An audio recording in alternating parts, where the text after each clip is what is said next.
एक second hold कीजिएगा।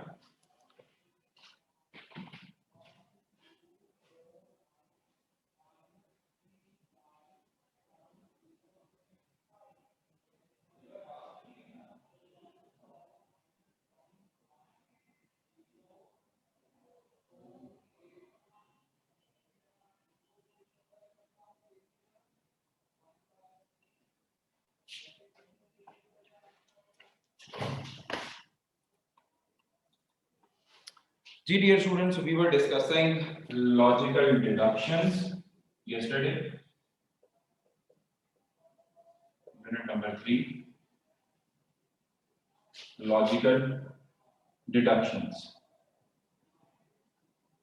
इसमें दो टाइप के क्वेश्चंस मैं आपको ब्रीफली एक्सप्लेन कर चुका हूं.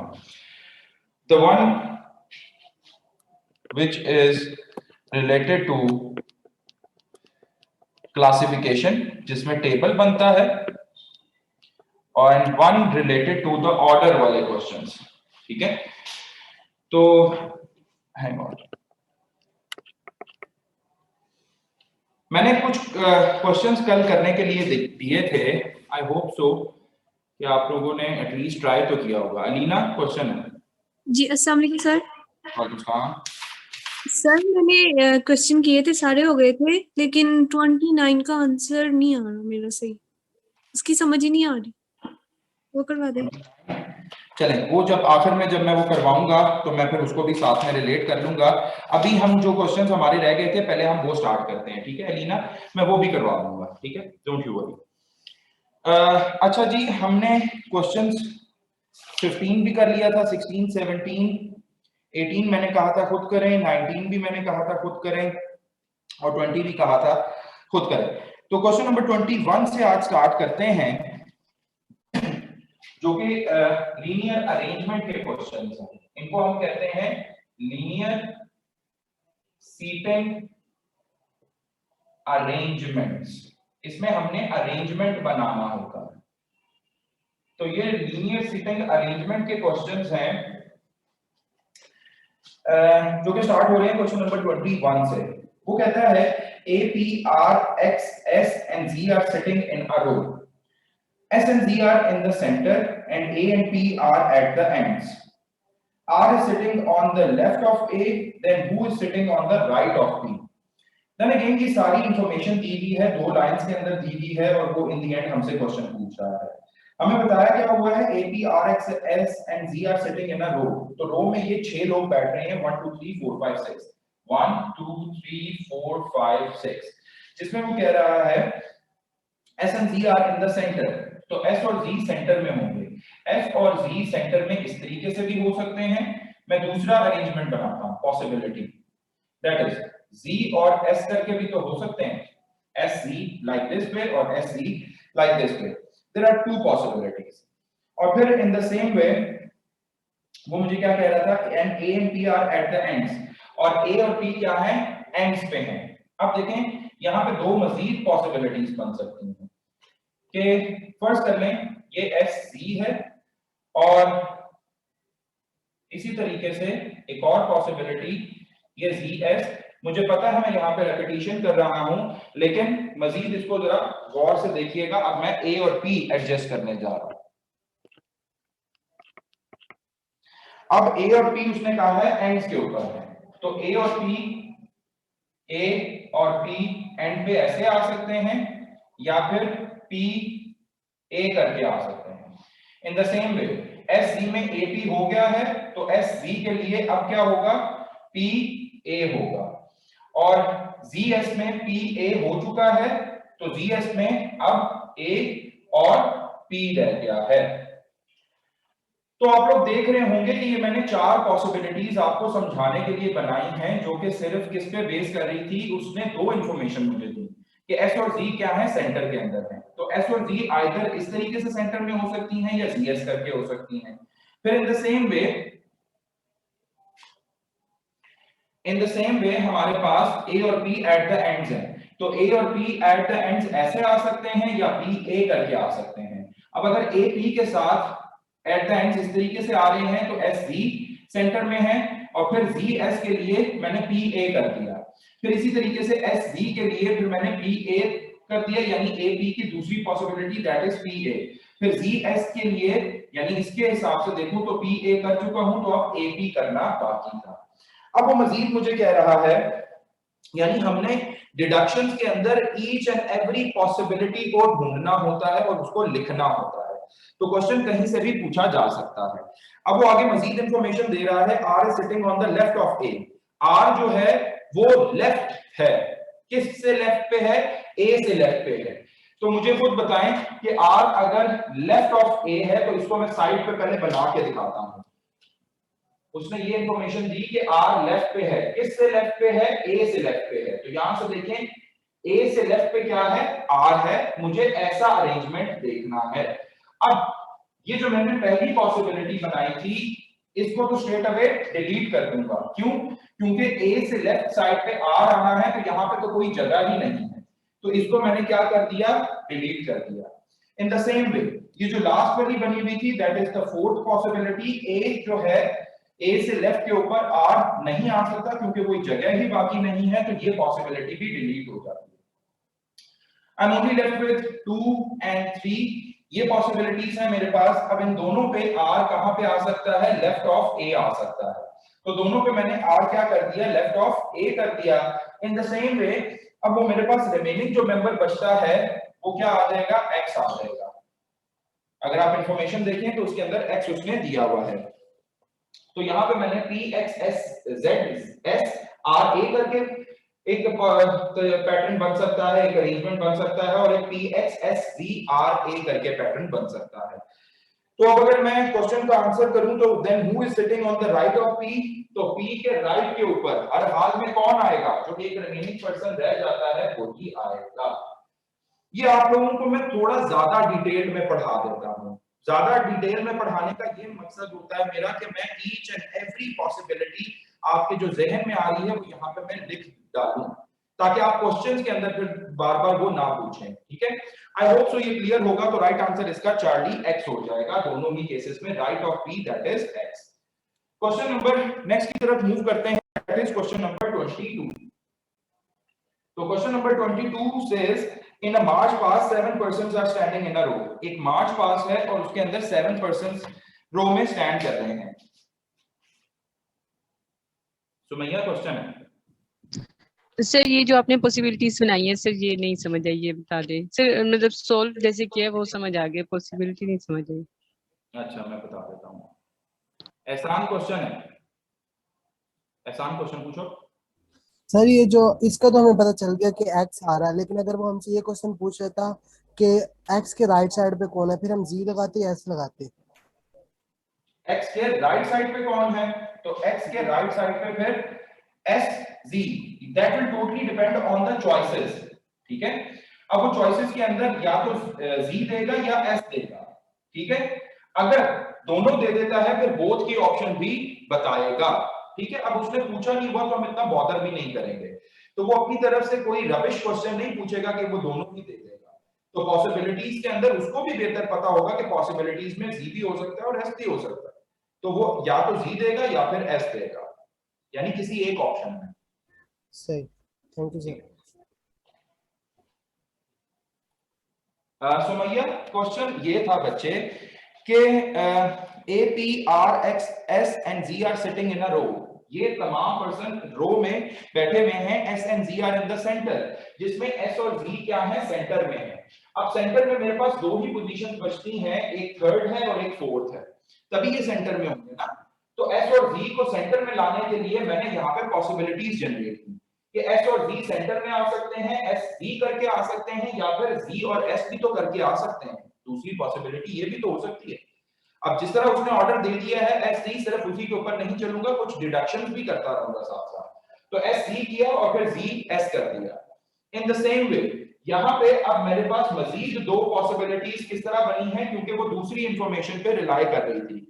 And A and P R at the ends, और ए और पी दूसरी इंफॉर्मेशन में कह रहा है एंड के ऊपर है। तो यहां पे मैंने ए पी और ए पी इस तरीके से एंड पे कर दिया, और मैंने इनकी पोजीशंस भी चेंज कर दी। अब अगर AP एंड पे है तो ये तो नहीं बताया हुआ कि A एक्सट्रीम लेफ्ट के ऊपर है या P एक्सट्रीम राइट के ऊपर है, वाजे नहीं किया हुआ। इसका मतलब है कि अगर जब वाजे नहीं किया हुआ तो ए पी कहां पे आ सकते हैं, ए लेफ्ट पे आ सकता है, पी राइट मोस्ट पे आ सकता है। इसी तरीके से पी भी तो लेफ्ट पे आ सकता है और ए भी राइट मोस्ट पे आ सकता है। इसी तरीके से ये एस सी और जी एस के लिए ये दो पॉसिबिलिटीज बन गई। अब दोबारा मैंने एस सी और जी एस लिखा और एस सी और जी एस के लिए फिर मैंने इनके साथ रिलेट करवाया कि एस डी के लिए मैंने ए पी अरेंज इस तरीके से किए हैं और फिर एस जी के लिए मुझे ये पी ए करके भी अरेंज करना पड़ेगा।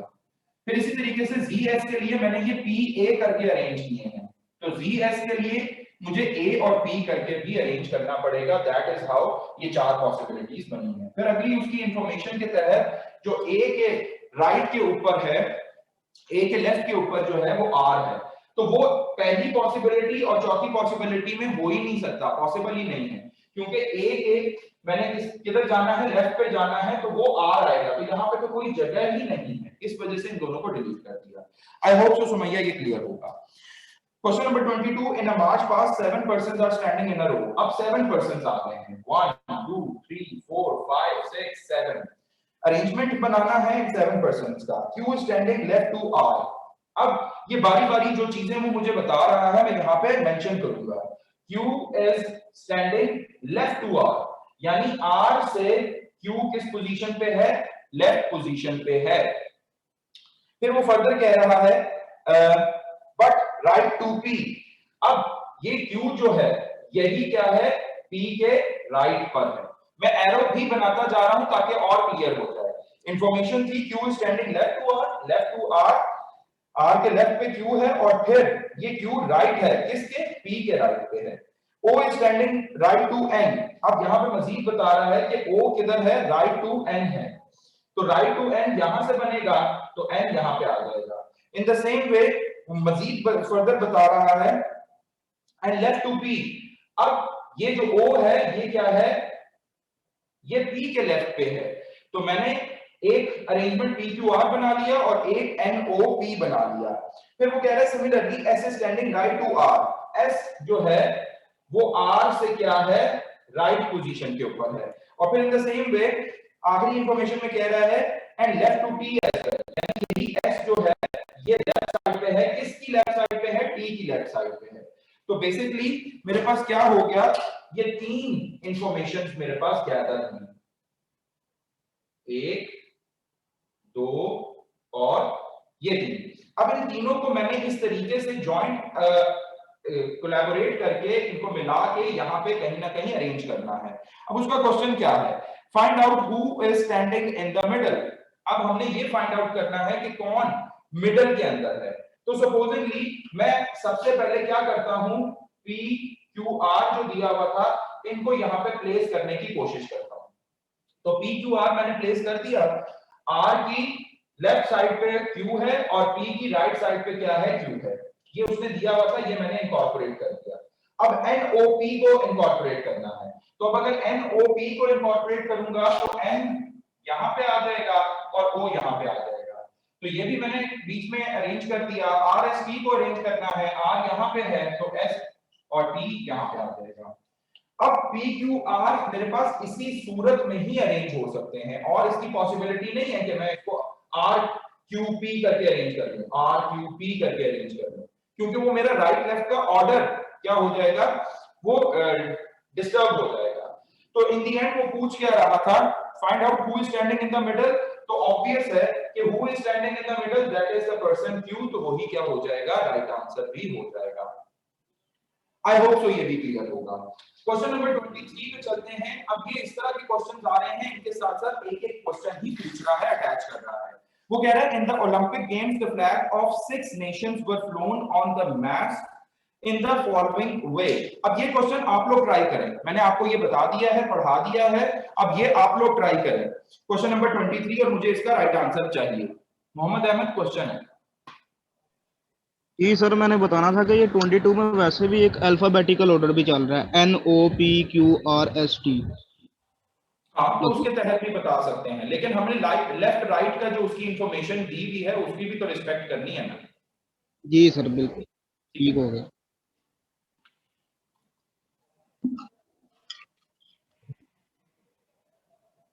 सर 28, 29 और 30 भी करवा दीजिएगा, वो नहीं थे हुए हैं, बाकी ठीक हो है, गए मैं थे जो। इन दी एंड वो भी करवा देता हूँ। अलीना क्वेश्चन है, ये आंसर बताना चाहती हूँ क्वेश्चन नंबर 23 का। आंसर बताना था मैंने, पाकिस्तान और इंग्लैंड। क्वेश्चन नंबर 23 में मुझे पहले लिखवाओगी, ठीक है, ये बनवाओ सारा। वो कह रहा है in the Olympic games the flag of 6 nations were flown on the mast in the following way. The flag of America goes to the left of Pakistan. Flag of America क्या है, लेफ्ट साइड के ऊपर है, किससे, पाकिस्तान से। तो ए आ जाएगा, यानी अमेरिका का फ्लैग पाकिस्तान से लेफ्ट साइड पे है, कुछ इस तरह का सीक्वेंस बनेगा, मुझे रिलेट कर दीजिए बस। पी से लेफ्ट पे क्या है, अमेरिका है, ऐसा ही है लीना? जी सर। अच्छा, आपका वैसे आंसर क्या निकला, फिर हम आगे प्रोसीड करते हैं ना। जी सर। आंसर क्या है आपका वैसे? सर अल्फा पाकिस्तान और इंग्लैंड। ठीक है, आंसर ठीक है आपका, मैं बाकियों को भी एक्सप्लेन कर देता हूं। अच्छा, फिर उसने क्या कहा, was to the left of Pakistan and to the right of the flag of France। अब अमेरिका के फ्लैग के रिस्पेक्टिव बात कर रहा था कि ये पाकिस्तान के लेफ्ट के ऊपर है, और एट द सेम टाइम ये अमेरिका का फ्लैग जो है ये राइट पोजीशन पे होगा। किससे राइट पोजीशन के ऊपर है, मैंने एरो राइट साइड पे लगा दिया, और यहाँ पे वो फ्रांस कह रहा है कि फ्रांस से राइट के ऊपर अमेरिका है। The flag of England was on the right of Pakistan. तो पाकिस्तान से राइट की तरफ कौन सा फ्लैग आ जाएगा, इंग्लैंड का फ्लैग आ जाएगा। And but was to the left of the flag of Japan. तो इंग्लैंड का ही फ्लैग जो है, ठीक है, उसी से ही आगे फर्दर बात कर रहा है कि England was on the right of Pakistan. England क्या है, राइट ऑफ पाकिस्तान है, और इंग्लैंड के रिस्पेक्टिव से ही आगे बात चला रहा है, but was to the left of the flag of Japan. तो जापान से लेफ्ट साइड के ऊपर कौन सा फ्लैग होगा, इंग्लैंड का होगा। which was to the left of the flag of China। अब यही जापान का जो फ्लैग है वो क्या है, बेसिकली लेफ्ट साइड के ऊपर है। किससे लेफ्ट साइड के ऊपर है, चाइना से लेफ्ट साइड के ऊपर है। तो अगर यहाँ पे अगर हम गौर करें तो पूरा एक अरेंजमेंट बनता हुआ नजर आ रहा है इन फ्लैग्स का। तो ये France, America, Pakistan, England, Japan और चाइना आ गया। क्वेश्चन इंडियन पूछ क्या रहा था, find the two flags which are in the centre. तो टू फ्लैग्स जो आपके पास order wise in the centre आ रहे हैं, that is P and E, which belongs to Pakistan and England। तो राइट आंसर अल्फा हो जाएगा जी। क्वेश्चन नंबर 24 का कोई राइट आंसर बताएगा मुझे? क्वेश्चन नंबर 24 बहुत ही सिंपल है, एहसान क्वेश्चन है। Yes sir. सर क्वेश्चन मेरा ये मतलब ये है कि आप ना लास्ट पे वो क्वेश्चन नंबर 28 और 29, 30 वाला भी करवा देना, वो नहीं हुआ सॉल्व हमसे। एहसान मैं करवा दूंगा, कोई मसले वाली परेशानी वाली बात नहीं है, पहले ये तो देखो। बाकी सारे ही मुझे ये कह रहे हैं, मैंने कहा मैं करवा दूंगा, टेंशन ना ले जी। मैं कह रहा हूं क्वेश्चन नंबर 24 का राइट आंसर कोई मुझे बता दे please. In a cricket season Pakistan defeated Australia twice, West Indies defeated Pakistan twice, Australia defeated West Indies twice, Pakistan defeated New Zealand twice, and West Indies defeated New Zealand twice। Which country has lost the greatest number of times? तो जो ज्यादा, जिसके बाद defeated के बाद जो ज्यादा आपके पास टाइम डिफीटेड टीम लिखी हुई है इंफॉर्मेशन के अंदर, उसको काउंट कर लो तो वो आपके पास राइट आंसर आ जाएगा। अब मुझे वो टीम भी बतानी है और ये भी बताना है कि कितनी दफा वो डिफीट हुई है। Okay, let me ask Mahnoor. Mahnoor बताओ बच्चे।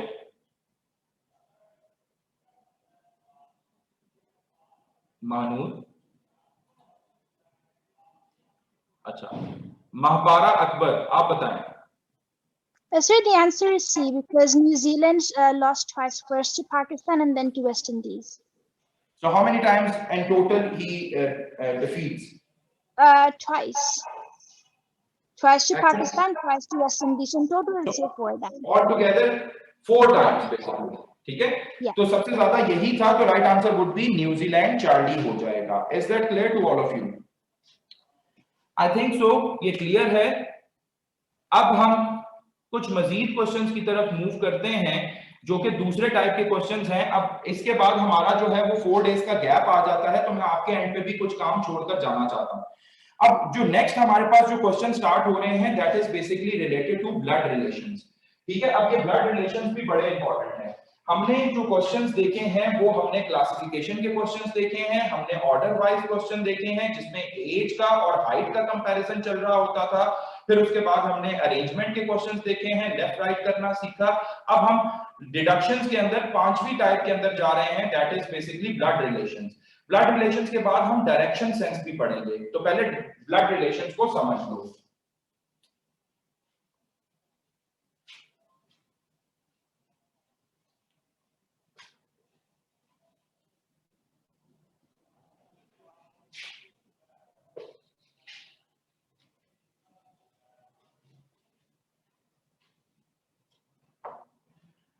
अब मैं थोड़ा बहुत बातें पहले थोड़ी सी ब्लड रिलेशन से के तहत करना चाह रहा हूं। मैं थोड़े से ना यहाँ पे ब्लड रिलेशंस के जो नॉन वर्बल रीजनिंग के जो क्वेश्चंस होते हैं वो बेसिकली सेंटेंसेस फॉर्म में होते हैं, और उन सेंटेंसेस को कनेक्ट किस तरह करना होता है उसके पीछे बड़ी एक अच्छी टेक्निक है हमारे पास। वो टेक्निक क्या होगी कि हम एक रे डायग्राम बनाया करेंगे, that has to be a ray diagram, ताकि हम उसकी तमाम इंफॉर्मेशन को आपस में कनेक्ट कर सकें।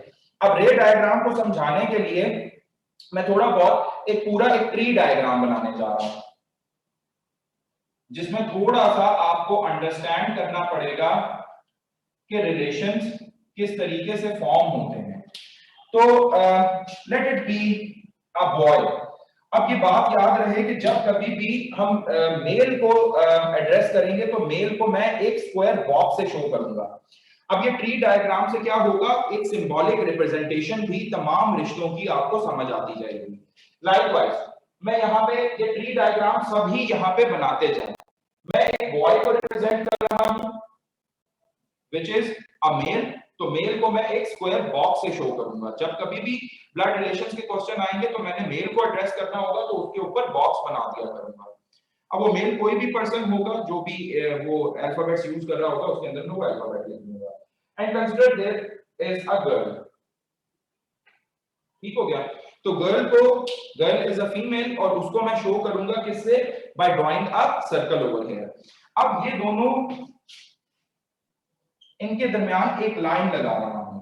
ये जो एक लाइन लगती है ना, ये लाइन क्या होगी, ये जाहिर कर रही होगी that they are basically siblings, they are having a brother sister relationship. तो यहां पे हम सिंबल्स को भी साइड पे सीखते जाते हैं कैटेगोरिकली। वो सिंबल्स क्या चल रहे हैं, दो सिंबल्स आर कि मैंने पहले पहला सिंबल सीखा कि ये बॉक्स जो होगा इसका क्या मतलब होगा, ये मेल को एड्रेस करेगा। फिर मैंने एक सर्कल बनाया और फिर वो मैंने बताया कि ये किसको एड्रेस करेगा, एक फीमेल को एड्रेस करेगा। फिर मैंने एक लाइन लगाई और ये लाइन किसको एड्रेस करेगी, सिबलिंग्स को एड्रेस कर रही होगी, यानी बहन भाई, भाई भाई, बहन बहन और भाई बहन, इनके रिलेशनशिप को एड्रेस कर रही होगी। आई होप सो ये यहां तक क्लियर है। अब आगे मैं फर्दर इसको कंटिन्यू करता हूं कि both of these will be having a father mother. अब इनके जाहिर सी बात है कि फादर होंगे और मदर होंगे।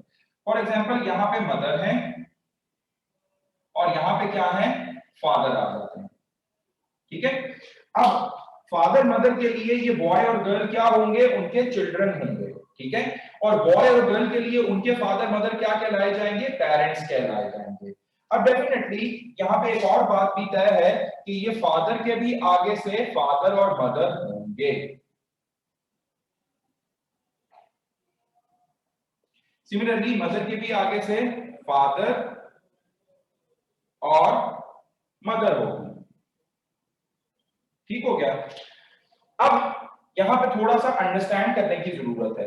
हमारे पास यहाँ पे जो फादर वाली साइड के जो रिलेशनशिप है और मदर वाली साइड का रिलेशनशिप है, इनको डिस्टिंग्विश करने के लिए दो वर्ड्स इस्तेमाल होते हैं। वो दो वर्ड्स क्या हैं, जो फादर वाली साइड के रिलेशनशिप होते हैं उनको कहा जाता है पैटर्नल, और जो मदर वाली साइड के रिलेशनशिप होते हैं उसको कहा जाता है मैटरनल,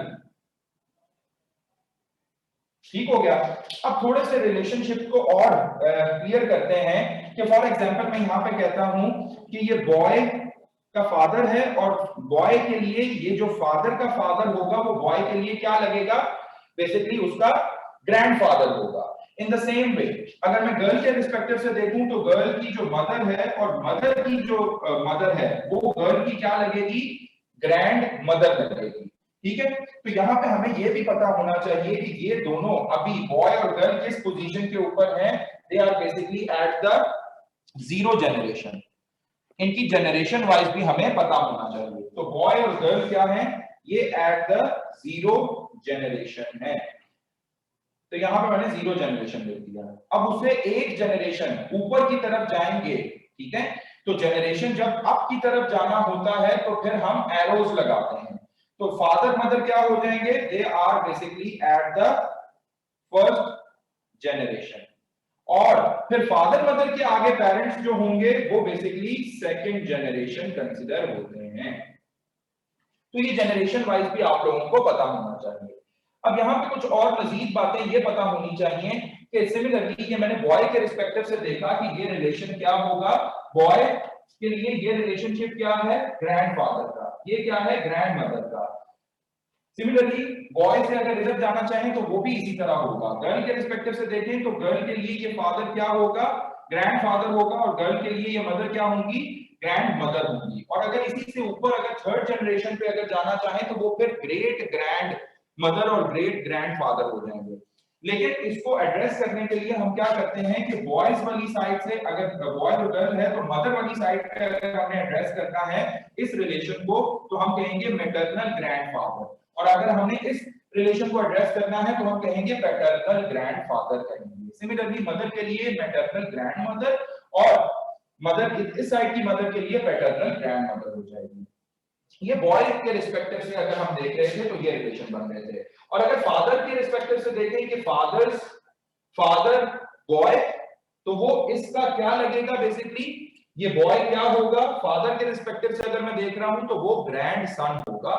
इस बॉय को हम एड्रेस कर रहे हैं फादर से, और फिर इसी फादर से इस गर्ल को एड्रेस कर रहे हैं तो वो ग्रैंड डॉटर हो जाएगी।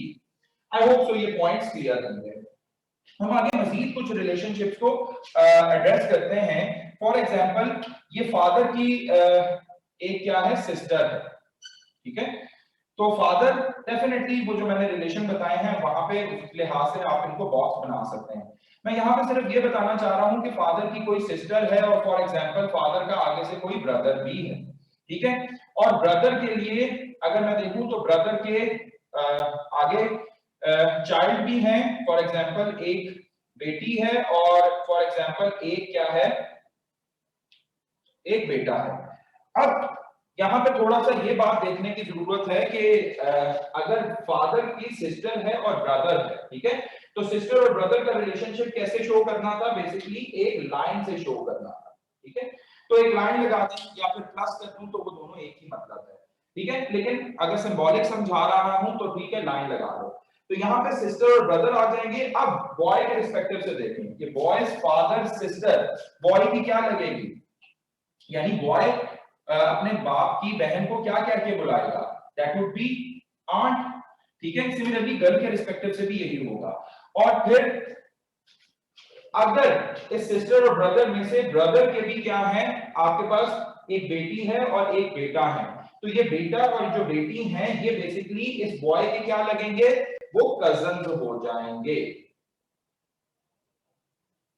इन the same way, for example कि यहां पे इस बॉय के भी क्या है, या गर्ल के कर लो, चलो इस गर्ल के भी क्या है, कुछ बच्चे हैं। तो यहां पे अगर मैं एक फीमेल बना देता हूं और एक बॉय बना देता हूं, दैट इज अ मेल, और ये क्या है, ये सिबलिंग्स हैं। अब मैं बॉय के रिस्पेक्टिव से देखना चाहता हूं तो बॉयज सिस्टर डॉटर इस बॉय की क्या लगेगी, वो बेसिकली नेफ्यू हो जाएगी।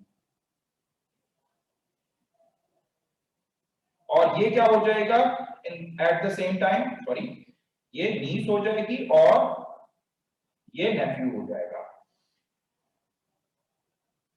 तो बॉय क्या होगा, नेफ्यू होगा, और जो गर्ल होगी वो नीस हो जाएगी इस बॉय की। इन द सेम वे आगे एक और सिंबॉलिक रिप्रेजेंटेशन करवाने जा रहा हूं, that is basically a husband and wife relationship. इस बॉय की वाइफ है तो तो वाइफ है, फीमेल है, डेफिनेटली एक सर्कल से शो कर रहा हूं। At the same time this wife would be having a mother and father relationship.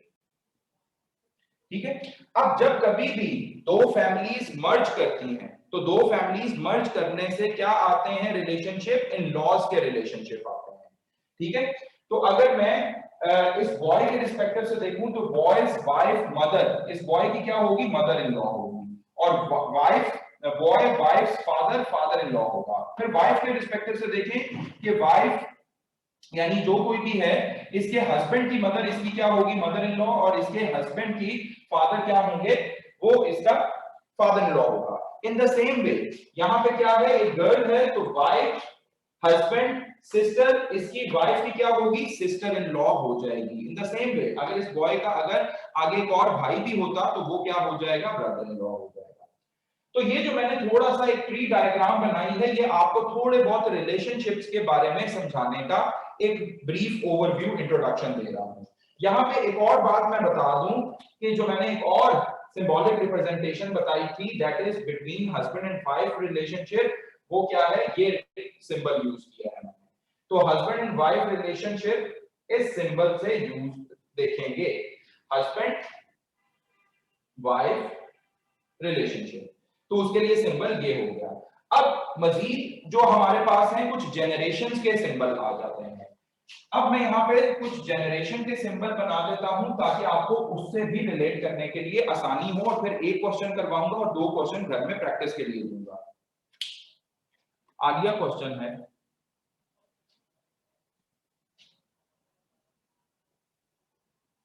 Alia question पूछो बच्चे। सर ये जो आप एग्जाम्स ले रहे हैं ये रिपीट कर दें। सॉरी, क्या पूछ रहे हो आप? बहुत तेजी में बोले हो आलिया, मुझे तो समझ नहीं आया। कजन्स। अच्छा, मैं कर देता हूं। उमामा ताहिरा क्वेश्चन है। सर नेफ्यू और नाइस को एक्सप्लेन करते हैं, ये आपने क्या बताया, मुझे यहाँ से समझ नहीं आई, इसको बता दें। मैंने सिर्फ यही कहा था कि बॉय की जो सिस्टर है और सिस्टर के आगे अगर बच्चे होते हैं तो बॉय के लिए उसकी बहन का जो उसकी बहन की जो डॉटर होगी वो बॉय के लिए क्या होगी, उसकी नीस होगी। और similarly at the same time जो अगर बॉय है और उसकी बहन की अगर उसके बहन का अगर कोई बेटा होता है तो वो बॉय के लिए क्या होगा, नेफ्यू होगा। इन द सेम वे ये नेफ्यू और नीस है, अगर मेल होगा तो नेफ्यू होगा और फीमेल होगी तो नीस होगी। ठीक है, यानी डॉटर है तो नीस है और अगर सन है तो नेफ्यू है। अच्छा, अब यहाँ पे एक और पर्सपेक्टिव से भी देखा जा सकता है कि नीस के पर्सपेक्टिव से देखा जाए कि मदर, अब नीस ये जो कोई भी रिलेशनशिप है इसकी अब ये जो डॉटर है, डॉटर की जो माँ का जो भाई है वो बेसिकली क्या होगा, इसके रिस्पेक्टिव से, इसकी डॉटर के रिस्पेक्टिव से वो उसका अंकल कहलाया जाएगा। तो बस यही मैंने बताया है कि अगर अंकल ने उसको एड्रेस करना है उन दोनों को तो वो नीस और नेफ्यू से करेंगे, और नेफ्यू और नीस ने अगर इसको एड्रेस करना है तो वो अंकल से एड्रेस करेंगे। अब यहाँ पे मैं एक और बात बताना चाह रहा हूं कि अगर मैं एक स्टेटमेंट लिखता हूं कि A is the father of B, ठीक है, अब A is the father of B लिखा है, मींस टू से कि B is having a father that is A। ये जो मैंने ऊपर स्टेटमेंट लिखी है that A is the father of B, ये बेसिकली क्या है, एक स्टेटमेंट आएगी, इंफॉर्मेशन की फॉर्म में आएगी, और उसकी इंटरप्रिटेशन कैसे कर रहा हूं, that B is having a father that is A actually. तो इसको लिखने का क्या तरीका होगा वो देखो कि मैंने ये तो बता दिया है कि A क्या है, वो फादर है, तो अगर A फादर है तो उसको एक बॉक्स में रिप्रेजेंट कर दूंगा लाइक दिस वे। और अब मेरे पास यहाँ पे जनरेशंस आ जाएंगी। जब आपने एक जनरेशन से दूसरे जनरेशन को एड्रेस करना होता है तो आप एरो अपवर्ड करते हैं, ठीक है, और यहाँ पे क्या आ जाएगा, B आ जाएगा। तो B क्या है आपके पास, वो चाहे सन है या चाहे डॉटर है, इसका जेंडर अभी नहीं पता। बस ये इंफॉर्मेशन पता थी कि ए क्या है, फादर है बी का। तो मैंने क्या किया, ये बी जो नीचे 0 जनरेशन पे थी वो बना दी और ऊपर वाली जनरेशन फर्स्ट जनरेशन कर दी। तो ये सिंबॉलिक रिप्रेजेंटेशन हो जाएगी बिटवीन दिस। अगर इस इंफॉर्मेशन को लिख रहा है तो उसको सिंबॉलिकली ऐसे रिप्रेजेंट करूंगा। और यहां पे ये बता दूं कि बी का जो जेंडर है वो नॉट नोन है, it is not known. In the same way second में अगर आ जाए तो सेकंड में बात करता है, मैं कह देता हूं that A is the brother of B. अब ये जितने भी सिंबल्स मैंने यहां पे लिखवाए हैं उनको मैं यहां पे लिख रहा हूं और एक्सप्लेन करवा रहा हूं कि जब कभी भी ये आपके पास आगे इंफॉर्मेशन दी गई होगी पैराग्राफ के अंदर या पैसेज के अंदर, तो उसको सिंबॉलिकली रे डायग्राम से कैसे रिप्रेजेंट करना है, ये रे डायग्राम ही चल रही है। तो A is the brother of B, तो बहुत ही सिंपल हो गया। इसकी इंटरप्रिटेशन क्या बनेगी, that B is having a brother that is A actually. तो B का क्या हो जाएगा, ब्रदर हो जाएगा, A हो जाएगा, और अगर वो ब्रदर है तो डेफिनेटली वो मेल है। देन अगेन ये B का जो जेंडर है वो इसी तरीके से यहां के केस में जेंडर नॉट नोन है। In the same way third में मैं बात करता हूं that A is the wife of B. It means B is having a husband that is A actually, क्योंकि A क्या है, wife है उसकी। तो husband and wife relationship को represent करना हो तो कैसे करते हैं, ये A आ गया, A wife है, सर्कल से शो करूंगा फीमेल है, और उसकी सिंबॉलिक रिप्रेजेंटेशन क्या हो जाएगी, husband and wife relationship ये थी। और A is the wife of B, तो ऑब्वियस सी बात है कि B अब क्या होगा, वो हस्बैंड होगा, और वो लाजमी क्या होगा, मेल ही होगा। तो यहाँ पे जो सिंबॉलिक रिप्रेजेंटेशन है सिबलिंग्स की और बिटवीन फादर मदर, ये अगर चल रहा होगा या फिर हस्बैंड वाइफ रिलेशनशिप चल रहा होगा, तो आई होप कि आप उसको रिलेट अब कर पाएंगे। यहाँ पे किसी का कोई क्वेश्चन है तो वो मेरे से पूछे, मैं फिर आगे क्वेश्चन पे मूव करता हूँ। एहसान क्वेश्चन है। ये जो आपने लिखवाया था कि जो फादर की सिस्टर है उसे हम आंट कहेंगे, लेकिन वो अगर मदर की सिस्टर है तो उसे भी तो आंट बॉय कहेगा, तो फिर ये दोनों आंट को कैसे सेपरेट, उसे फिर पैटर्नल आंट कहेंगे और मैटरनल आंट कहेंगे? एग्जैक्टली कोई मसला नहीं है इसमें, आप मैटरनल और पैटर्नल भी कह सकते हैं, क्योंकि अंकल और आंट जो है, अंकल किसको एड्रेस किया जाता है, ताया चाचा मामू को, ठीक है। अब मामू मैटरनल वाली साइड से यानी मदर वाली साइड से होता है, और खाला और आपके पास जो चाचू होते हैं और ताया होता है, ये बेसिकली फादर वाली साइड से होता है। तो ये इंग्लिश के अंदर ये सारे क्या चलते हैं, अंकल ही चलते हैं, लेकिन फादर वाली साइड से अगर मोर कैटेगोरिकली इसको एक्सप्लेन करना है तो वो पैटर्नल और मैटरनल से हम इसको डिफरेंशिएट कर देंगे, ठीक है sir? Okay sir.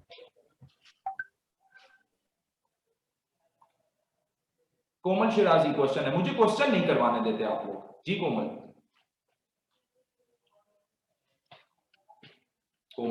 Question. Komal sir A second option में ए है वो लेफ्ट पे आ सकता है सेकंड में? कौन सा sir A is the sir यही वाला question, A is the brother of B. हाँ, A is the brother of B means to say B is having a brother that is A। और ये ए जो है लेफ्ट हाँ, साइड पे आ सकता है? हाँ, इससे तो कोई फर्क नहीं पड़ता बच्चे, इस तरह कर दो, फिर भी वो क्या रहेगा, भाई ही रहेगा, और B का जेंडर नहीं पता, कोई मसला नहीं, सिंबॉलिकली रिप्रेजेंट करना है बस। नसीम सना क्वेश्चन है। Sir, you just said Taya, Chachu, and Mamu. Can you explain the difference between that, like between the three? Yes, I can do that.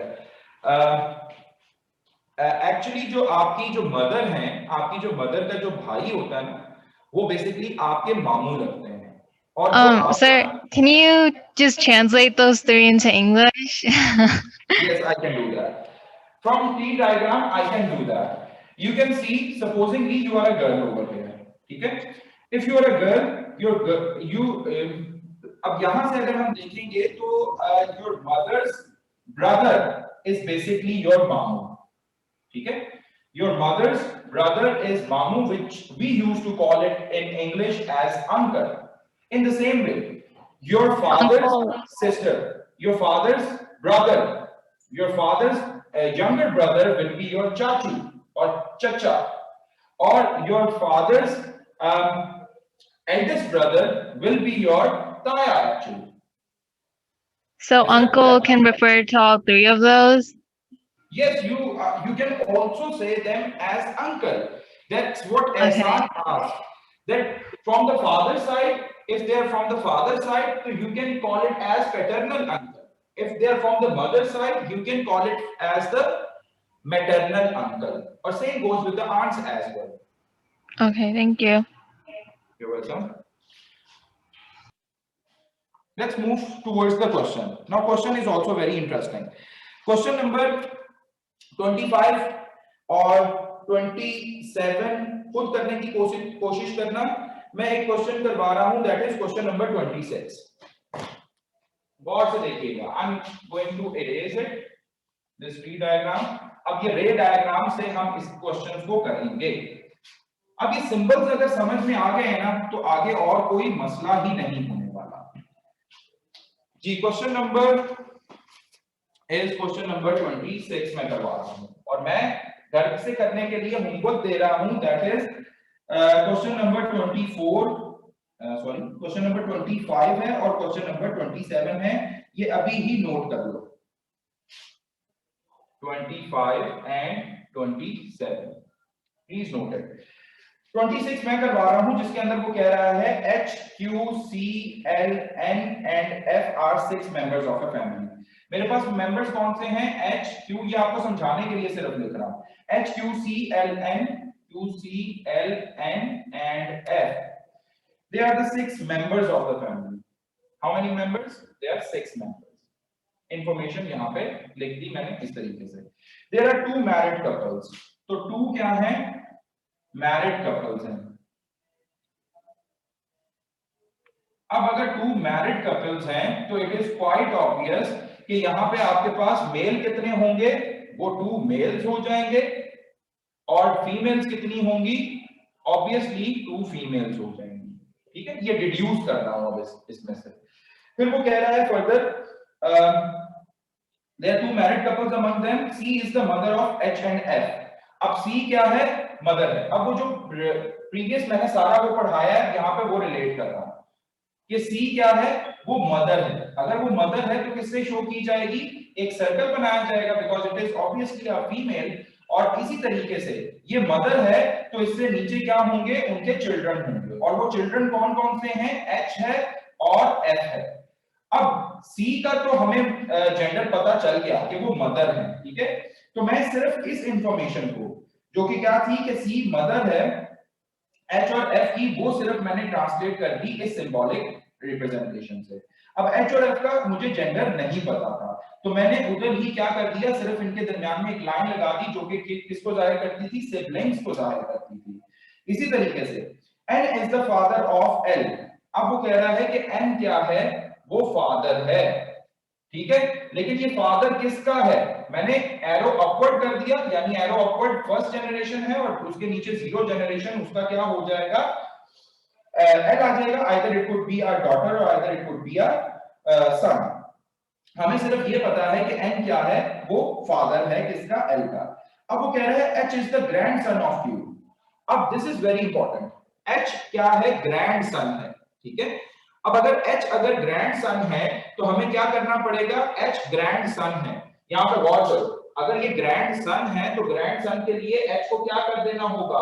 मुझे एक बॉक्स में कर देना होगा, because grandson refers to the male. और ये grandson किसका है? Q का ग्रैंडसन है. ठीक है, तो जहां भी हम यहाँ पे देख रहे थे कि हम जनरेशन अप जाना चाहते थे तो एक एरो अपवर्ड करते थे, और इसी को मैं यहां से समझा देता हूं. अगर सिचुएशन इस तरह से आ जाती है कि H इज द ग्रैंडसन, अब इसकी सिंबॉलिक रिप्रेजेंटेशन देखो, H is the grandson of Q. तो H फॉर एग्जांपल यहां पे है, एक जनरेशन ऊपर जाएंगे तो किधर आ जाएंगे? पेरेंट्स पे आ जाएंगे, और फिर एक एरो और ऊपर जाएंगे तो फिर क्या होगा? ये Q बैठा होगा. तो मैंने ये जो मेरे पास इंफॉर्मेशन थी H is the grandson of Q, इसको सिंबॉलिक रिप्रेजेंटेशन से यहाँ पे रिप्रेजेंट कर दिया. और 2 एरोस लगाए, बिकॉज ट्री डायग्राम में मैंने 0 generation, first generation 1 arrow upward और सेकंड जनरेशन 2 एरोस अपवर्ड करते हैं। और since h is the grandson, तो h के ऊपर क्या आ जाएगा, एक बॉक्स आ जाएगा।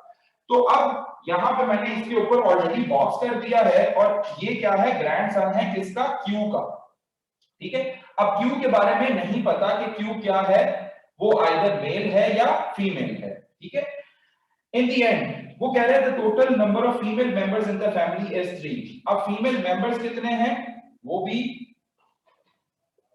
Female members are actually 3 over है। तो अगर 3 फीमेल मेंबर्स हैं तो 6 टोटल हैं। ठीक है, और मेरे पास 2 मैरिड कपल्स हैं। ठीक है, 2 मैरिड कपल्स के अंदर 2 मेल्स हैं। ठीक है, तो 2 मेल्स हैं और 3 फीमेल कह रहा है, तो 3 फीमेल और 2 मेल्स टोटल कितने हो गए, 5 हो गए। At the same time H जो मेरे पास चिल्ड्रन की कैटेगरी में आ रहा था वो ग्रैंडसन हो चुका है, वो भी एक मेल है। तो टोटल 3 मेल होंगे और 3 फीमेल्स हो जाएंगी इन दिस वे। अब इस सारी बातों को मैं कनेक्ट करना चाह रहा हूं। ठीक है, मैं बहुत ही आराम से समझा रहा हूं। ठीक है, इतना टाइम नहीं लगता वैसे इन क्वेश्चंस को, 1-2 क्वेश्चन की प्रैक्टिस करेंगे तो और क्लियर हो जाएगा। जी, क्वेश्चन है मोहम्मद हुसैन। मोहम्मद हुसैन, सर ये चिल्ड्रन को हम उसमें कंसीडर नहीं करेंगे, मेल या फीमेल में जेंडर उनका? हाँ जी करेंगे, क्यों नहीं करेंगे। तो आपने जैसे कहा कि एक को तो मैंने ग्रैंडसन कर दिया है ना, तो grandson H is the grandson of Q, तो उसकी वजह से मैंने उसको मेल कर दिया है। बाकी अभी F के बारे में और डिड्यूस करने जा रहा हूं। ठीक है, अभी पूरा क्वेश्चन पूरा होने दो पहले, आसान क्वेश्चन है। सर ये जो H है हमारे पास, ये ग्रैंडसन है। अब आपने Q पे तो एरो लगाया नहीं है, वो C के ऊपर आएगा एरो, मतलब C तो मदर है। हाँ, अब C मदर है तो वो बेसिकली ये सोचने वाली बात है कि वो जो बेसिकली H जिसकी वजह से ग्रैंडसन हो रहा है वो क्या है, Q है। तो Q का जेंडर भी नहीं पता, और वो बेसिकली किसकी साइड से ग्रैंड फादर या ग्रैंड मदर हो रही है ये भी नहीं पता।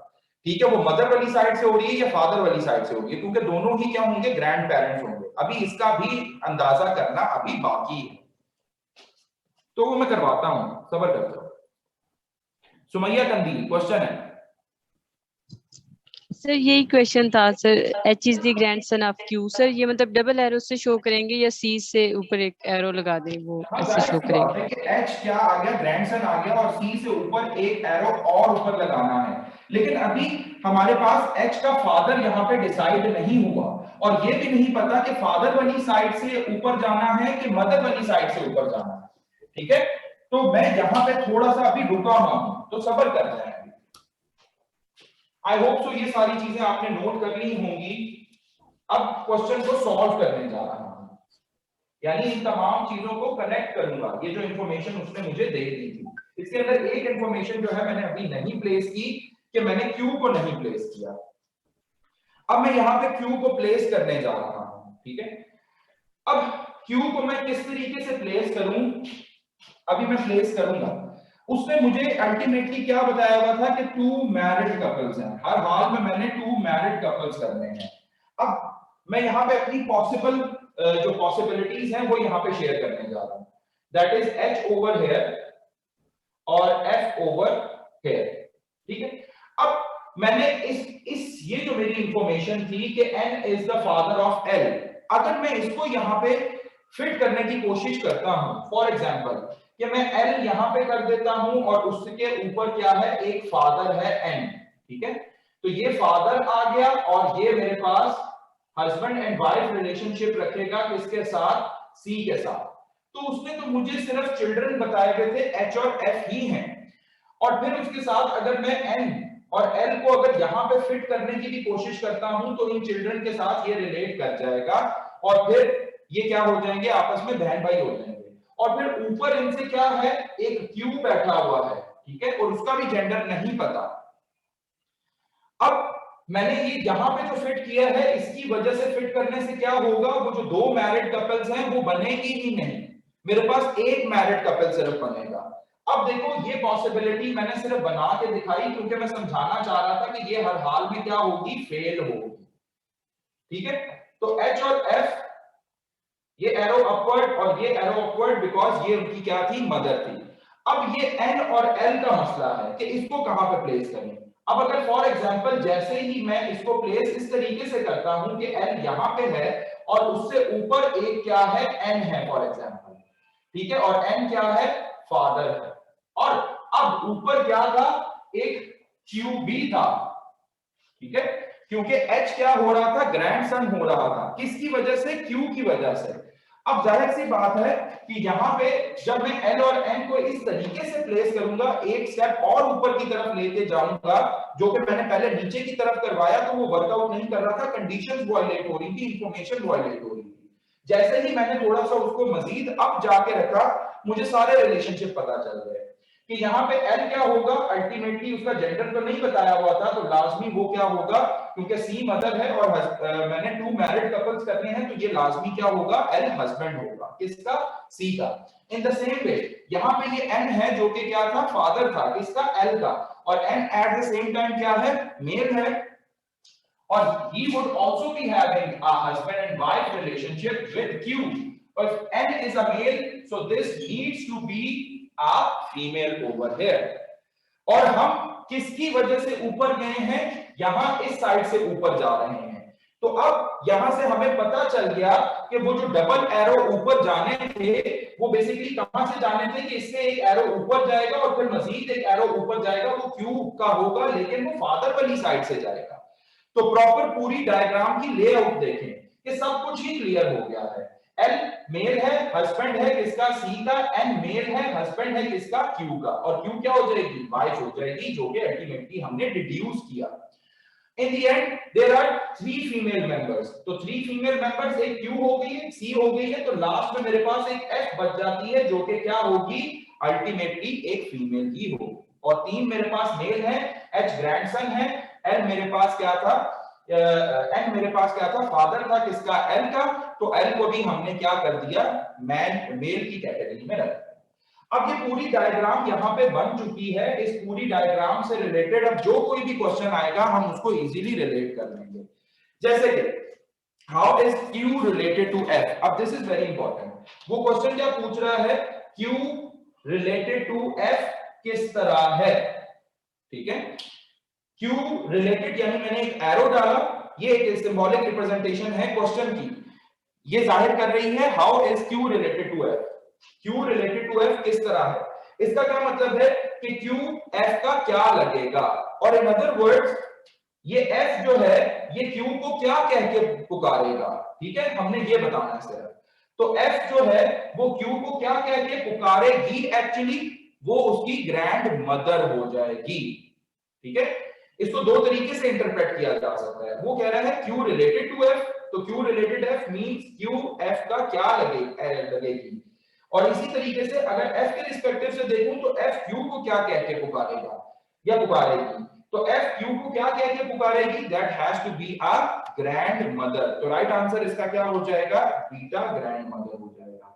तो एक सिंपल सा क्वेश्चन था, इतना मुश्किल नहीं था, लेकिन उसके लिए ये सारी बातें मुझे आपको क्लियर करना पड़ी, whether it was tree diagram, whether it was a symbolic representation, or whether it was a question. तो क्वेश्चन की प्रैक्टिस मैंने बता दी है, 25 और 27 ये करके रखनी है। 7 क्वेश्चन जी सर। सर Q और N का आपने क्या रिलेशन बनाया है? Q और N का हस्बैंड एंड वाइफ, और C और L का हस्बैंड एंड वाइफ। अच्छा, C को आपने Q से लिंक नहीं किया, हाँ ठीक है, फिर ठीक है, हाँ जी ठीक है ठीक है, मैंने लिंक नहीं मैं कंफ्यूज हो गया था, कि वो आपने उनको सिबलिंग भी बना दिया और वो भी बना दिए। नहीं ऐसा क्यों करूंगा मैं मैं ये थोड़े से फनी भी होते हैं, लेकिन जब समझ आ जाती है ना सिंबॉलिक रिप्रेजेंटेशन की, फिर आसान लगने लग जाते हैं। जी मैंने ये करना है, जो गिवन इंफॉर्मेशन दी थी उसके अकॉर्डिंगली चलना था। मुझे अब बार-बार आप लोग ये कह रहे थे कि H is the grandson of Q, H is the grandson of Q, तो फिर डबल एरो क्यों नहीं लगा रहे, C से ऊपर एक और एरो लगाएं और उसको Q कर लें। वो मैं गलत बन रहा डिसाइड था। तक नहीं कर रहा था, क्योंकि जब तक मैं यहाँ पे उसको फिट करना चाह रहा था और फिट के अकॉर्डिंगली अगर सी से ऊपर क्यू जाता तो मैं जरूर उसको करता, लेकिन मैंने सबसे पहले एन और एल को इनकॉर्पोरेट करना था। मैंने एन और एल को यहाँ पे अरेंज करके देखा, नहीं वर्कआउट कर रहा था, क्योंकि दो मैरिड कपल्स ही नहीं बन पा रहे थे। फिर इसके बाद मैंने थोड़ा सा एक स्टेप ऊपर लेकर गया और फिर मेरे पास ये हस्बैंड एंड वाइफ रिलेशनशिप हो रहे थे, और फिर मुझे पता चला कि ये जो एच जो ग्रैंडसन बन रहा है ये किसकी वजह से, क्यू की वजह से बन रहा है, और क्यू क्या होगी, ग्रैंड मदर होगी, लेकिन फादर बनी साइड से। ठीक है, थैंक यू सर। बता सुमैया, क्वेश्चन है। सर ये क्यू से एफ ग्रैंड मदर और सर एफ से क्यू से ग्रैंड डॉटर कहेंगे। ऑब्वियसली ग्रैंड डॉटर कहेंगे, क्योंकि एफ और सर जो फीमेल है। जी सर जो एच से हम डबल एरो की बात कर रहे थे, आप एरो एच से एल और एल से क्यू पे लगाएंगे।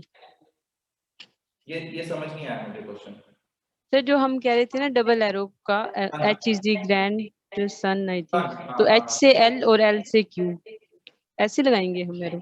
हाँ जी, वो डबल एरो फिर इस तरीके से जा सकता है कि फॉर एग्जांपल मैं अगर इसको थोड़ा सा चेंज कर दूं, सपोजिंगली ये मेरे पास एच है, ये डबल एरो, एक एरो और फिर एक और एरो अपवर्ड चला जाता है, ठीक है। तो अपवर्ड एरो यहाँ पे अगर मेरे पास एक और अपवर्ड एरो है तो वहां पे समझ लो क्यू बैठा हुआ है, ठीक है। तो क्यू क्या होगा, अगर मैं थोड़ा सा इसको चेंज कर दूं, एरो को इस तरफ टिल्ट कर दूं, तो ये वो डबल एरो भी कंसिडर किया जा रहा होगा। और यहाँ पे क्या कर दो, एफ कर दो, which is actually a female. तो ये सी जो है ये दोनों की ही क्या है, मदर है, ठीक है। तो इस तरीके से भी कर सकते हैं। जी सर, ठीक है।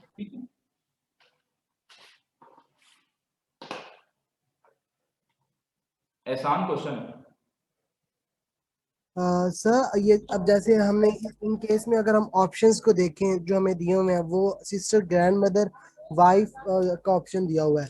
तो अगर हम ये क्वेश्चन देखते हैं तो हमें मतलब साफ साफ पता चल जाता है, जब उसने सी की बात की तो वो ग्रैंड फादर या ग्रैंड मदर होगा। तो मतलब जब हमारे पास पेपर में क्वेश्चन आ जाता है तो फिर हम ये आगे जो हमने किया सारा कुछ ये करने की जरूरत तो नहीं है ना। लाइक हम ऑप्शंस को देखेंगे तो ग्रैंड मदर है, ग्रैंड फादर मिसिंग है तो ग्रैंड मदर को लगा देंगे हम, या फिर वो भी करना पड़ेगा शायद। मतलब सिंबॉलिक रिप्रेजेंटेशन से ही अगर बना के देख लेते हो तो बाज़ औक़ात एक क्वेश्चन भी पूछ सकता है और दूसरा क्वेश्चन भी पूछ सकता है। जिस तरीके से सुमैया ने पूछा कि how is Q related to F, grandmother, how is F related to Q हो जाएगा तो फिर वो ग्रैंड डॉटर हो जाएगी। तो कुछ इस तरीके से भी और मजीद क्वेश्चन भी पूछ सकता है, जैसे कि वो ये पूछ सकता था कि फॉर एग्जांपल एच से एल, मतलब how is H related to L, ठीक है। तो एच एल का क्या लगेगा, या एल एच को क्या कह के पुकारेगा, दैट वुड बी सन, ठीक है। तो कुछ और क्वेश्चन भी हो सकते हैं, तो बेहतर ये है कि पूरी बनाकर देख लिया करो। अगर क्वेश्चन पढ़ रहे हो तो सिस्टर और वाइफ है और पता चल रहा है कि H is the grandson of Q है, तो H is the grandson of Q, तो उसके साथ एफ आ रही थी जो कि उसकी सिबलिंग थी। लेकिन एफ का आपको जेंडर अभी नहीं पता, लेकिन वो मैटर भी नहीं कर रहा था, लेकिन क्यू का जेंडर मैटर कर रहा था। इस वजह से हमें सिंबॉलिक रिप्रेजेंटेशन पूरी बनानी पड़ेगी। सर क्वेश्चन नंबर 28 29 वाला तो करवा दें, कल टेस्ट भी हमारा चल पे, तो उसमें ये चैप्टर है। कल कौन सा टेस्ट है सर? एफएलपी है ना हमारा, उसमें ये मेरे ख्याल से इंक्लूड है चैप्टर लॉजिकल डिडक्शन वाला, एफएलपी 3 में। अब टाइम तो बच्चे नहीं रह गया, आप उसको अटेम्प्ट करना ना, वो एफएलपी भी मैंने डिस्कस करना है यहाँ पे, उसको भी अटेम्प्ट कर लेना।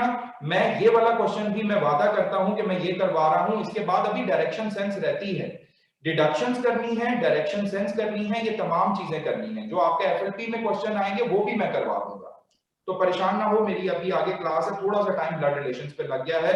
मजीद सोच लो 28, 29 और 30 पे, शायद कुछ ना कुछ वर्कआउट कर जाए, क्लियर हो जाए। नहीं होगा तो अल्टीमेटली मैं तो करवा ही दूंगा। ओके सर, ठीक है।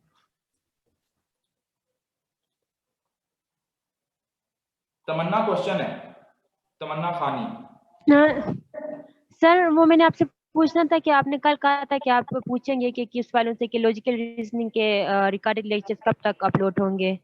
हाँ, वो मैंने पूछा है, तो वो तो यही कह रहे हैं कि आपके एलएमएस के ऊपर जो लेक्चर यहाँ पे हो रहा होता है वो एलएमएस के थ्रू ही हो रहा होता है। अब वो मेरी बात हो गई है हेड ऑफिस में, तो वो ये कह रहे थे 1-2 दिन में हम उसको अपलोड कर देंगे, ठीक है।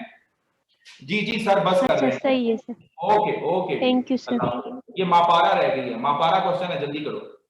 जिससे मैं सिर्फ एक चीज पूछनी थी, I'm going to attempt those questions again. उसमें पेडिग्री जो 28, 29 उसमें पेडिग्री प्लस टेबल्स है। 28, 29, 30 को दोबारा सॉल्व करोगी तो क्या होगा? सो उनके अंदर ब्लड रिलेशन से डायरेक्टली नहीं पता चलता आंसर, तो उसमें साथ टेबल्स जो आप करवा रहे थे, tables and pedigree diagrams, do we have to draw both of them? In which particular question? 28 or 29 or 28, 29 and 30, the last three. वो तो ऑर्डर वाले क्वेश्चंस हैं बच्चे। ऑर्डर के अंदर एक है, उसके अंदर दो बातें एक साथ चल रही हैं, एक एज वाइज चल रहा है और एक हाइट वाइज चल रहा है। आपने हाइट वाइज इनइक्वालिटी अलग से बनानी है और एज वाइज अलग से बनानी है, फिर उन क्वेश्चंस को वर्कआउट करो। उसके अंदर कोई डायग्राम और सिंबॉलिक रिप्रेजेंटेशन नहीं बनाना। Oh, sorry, I think I mixed these up. Yeah, I understand. So these were two separate things that we have to draw, right? Yeah. Thank you. Welcome. Alina. Sir मैंने 29 किया था लेकिन उसकी समझ नहीं आई, वहां लिखा हुआ है कि डी के साथ।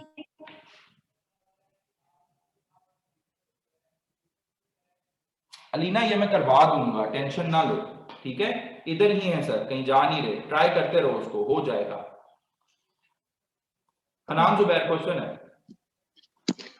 सर मैंने जो है ना सवाल किया था 28, 29 और 30, उसमें जो दोनों कैटेगरीज डिफरेंट है, हाइट की अलग है और एज की अलग है। यही तो उसके हिंट मैं दे रहा हूं। बावजूद जी यही तो हिंट मैं प्रोवाइड कर रहा हूं कि एक टॉलर और शॉर्टर के लिहाज से है जो कि हाइट वाइज हो जाएगी, और एक यंगर और एल्डेस्ट के लिहाज से है जो कि एज वाइज हो जाएगी। यस सर, तो मैंने उसी रूल को फॉलो किया, उसके बावजूद जो मेरे आंसर्स हैं वो मार्क्स टीम के साथ को रिलेट नहीं कर रहे, टोटली डिफरेंट आ रहे हैं। जी जी टेंशन ना लें, मैं करवा दूंगा, प्लीज टेंशन ना लें, मैं करवा दूंगा, ठीक है?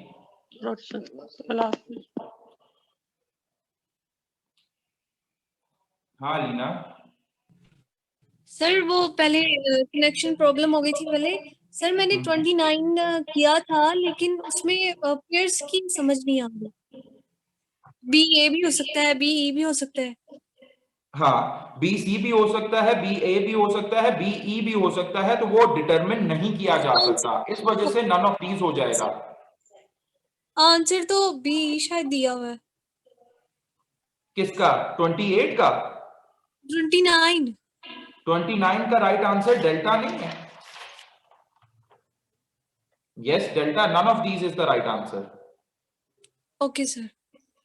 और 30 का right answer delta, none of these है। 28 का राइट आंसर बीटा है। मैं यहां पे बता दूं, अगर आप लोगों के पास पुराने नोट्स हैं तो 28 का राइट आंसर बीटा बी बनता है। अगर आपके पास 28 का राइट आंसर डेल्टा लगा हुआ है तो वो गलत है, ठीक है? उसकी करेक्शन कर लो, वो बीटा है, ठीक है? अगर कोई मसला आ रहा है तो इसको दोबारा देखो, वर्कआउट करो, एक मौका और देता हूं, नहीं तो अल्टीमेटली मैं करवा दूंगा। Thank you, Allah Hafiz.